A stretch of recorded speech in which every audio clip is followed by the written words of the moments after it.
And I'm Leo. Welcome back to our channel. And today we're going to be practicing Parapunanavasana, so quite a lot of abdominal strength required for this pose. Okay, yes, I have to say this is not my favourite pose, and Lynn is going to be showing the classic version of it, thank goodness. Okay, so what's really key here is to understand how to sit firstly. So if you're new to yoga, then this is the first stage. You can see that I'm moving the buttock flesh away from the bone. We have to see that there's tremendous length from the inner thighs, and this is what you gain from practicing lots of standing poses, and so that the inner groins lift into the body and help you to understand the direction of the abdomen in this pose.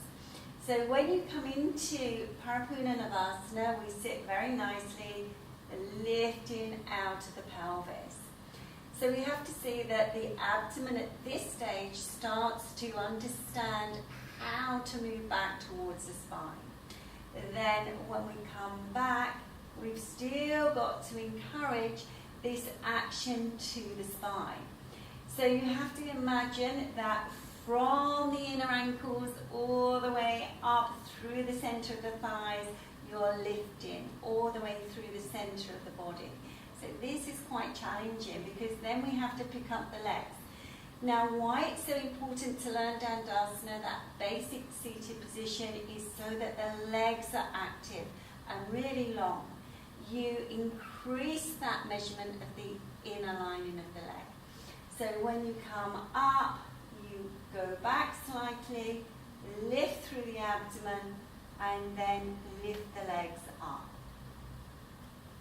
And then if you can, you bring the arms into this position. You're still working so strongly on those legs through the abdomen and being in your boat pose. And then releasing down. So some of the problems in this pose is holding it, holding it up. I do remember when I first started this, I used to just roll back all the time. And also the cramps in the legs. So if you get cramp in your thighs, this is part of the process. You have to really get those muscles nice and long. So Leo is now going to demonstrate a way how you could start being in the pose with a little bit of support. Yeah, just as to continue what Lynn was saying about rolling back, just make sure if you practice this pose freestanding that you don't have anything behind you, bricks or anything like that, because if you're going to fall anywhere, you'll fall backwards. So make sure you're clear on your mat. But it's not a problem with this. This is a lovely way of practicing, and it will give you that opportunity to get the direction that we were talking about. So this is a long belt, and you would need a long yoga belt for this.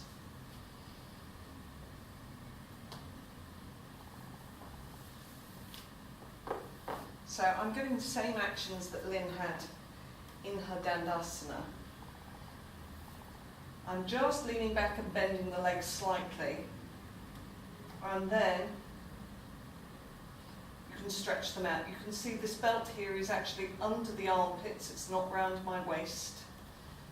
And so it's a bit like being in an armchair. But it does give you the shape so that actually it gives you the framework to then work inside to get that little bit more of a lift. So you can't just sit here as though you are in an armchair. You do actually have to get all of these actions of the leg bones drawing back, the abdomen moving back towards the spine, the back ribs moving in, the chest lifting, and the arms extending forwards. And again, this action of the inner thighs extending towards the inner heels. But I can talk much more easily than Lynn could in hers because it's nowhere near as demanding as the classic action. So if you find Parapunanavasana really challenging, you can come into it with a belt or have a go at the classic pose. So thank you for joining us today. We hope you enjoyed practicing Parapunanavasana with us. Yes, and if at first it's not happening, then do practice. Practice will help you to become a little bit more stable in the pose. Absolutely, and we will be joining these poses together in a lead practice, so have a look at that if you haven't done so already. Yes.